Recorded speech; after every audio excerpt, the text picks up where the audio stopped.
Bapak, saudari dan saudara yang terkasih dalam kasih Tuhan kita Yesus Kristus.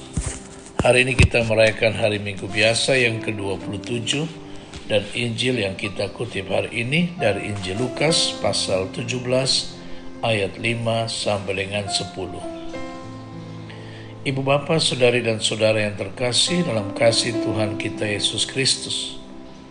Kedua bagian bacaan Injil ini sekilas tampak sepenuhnya terpisah.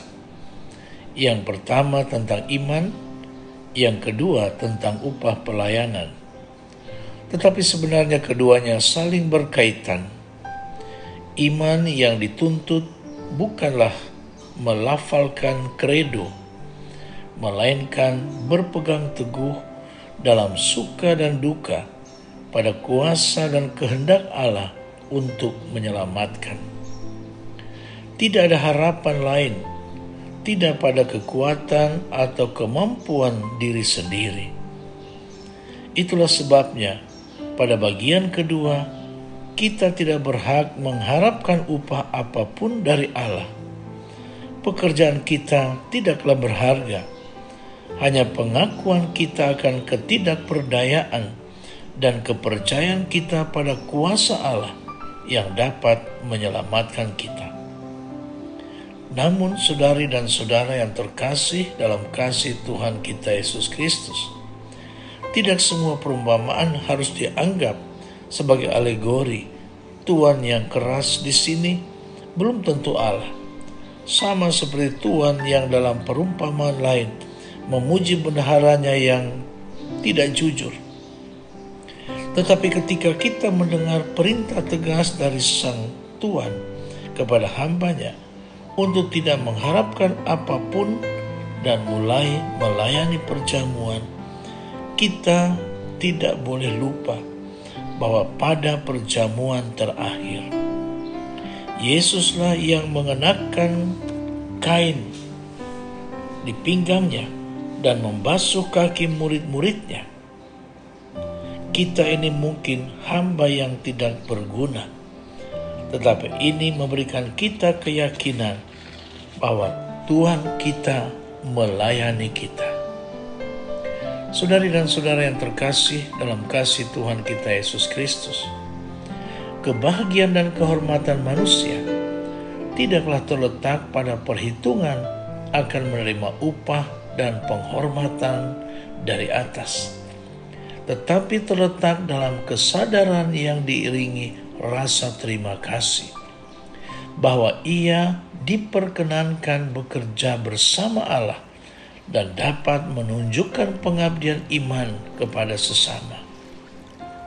Kita orang-orang Kristen ditantang untuk melakukan tugas-tugas sebagai hamba Allah dengan mendaya gunakan anugerah iman yang telah diberikan kepada kita. Iman kita akan bertambah ketika dalam melakukan tugas-tugas sebagai hamba kita mengalami kesulitan dan cobaan. Hanya kesulitan dan penderitaanlah yang dapat mematangkan iman. Mengapa? Karena hanya dalam kesulitan dan penderitaan kita menyadari ketidakberdayaan kita dan menyerahkan diri kepada kuasa kasih Allah. Seorang yang beriman adalah dia yang meninggalkan segala jaminan hidupnya dan menyerahkan diri hanya kepada kuasa Allah. Dia mengakui Allah sebagai penyelenggara ilahi di dalam hidupnya. Karena itu kita berdoa, Tuhan, tambahkanlah iman kami. Ibu bapak, saudari dan saudara yang terkasih dalam kasih Tuhan kita Yesus Kristus, kita juga diingatkan agar orang-orang jangan sampai jatuh dalam dosa, dalam cara hidup yang dijiwai dengan perhitungan untung rugi, sampai hal-hal yang rumit seperti dilakukan kaum Farisi. Siapa yang merasa diselamatkan berkat karunia Allah yang sama sekali cuma-cuma juga tidak boleh mengadakan perhitungan tentang hal-hal yang kecil di hadapan Allah.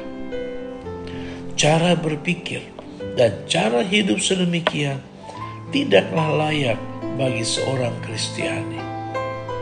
Barang siapa di hadapan Allah masih suka menuntut dan memerintah, berarti ia belum mengenal apa yang dinamakan rahmat dan kasih Allah. Kita hanya diminta untuk sadar, tekun dan percaya akan penyelenggaraan ilahi yang bekerja dalam hidup kita ini. Amin.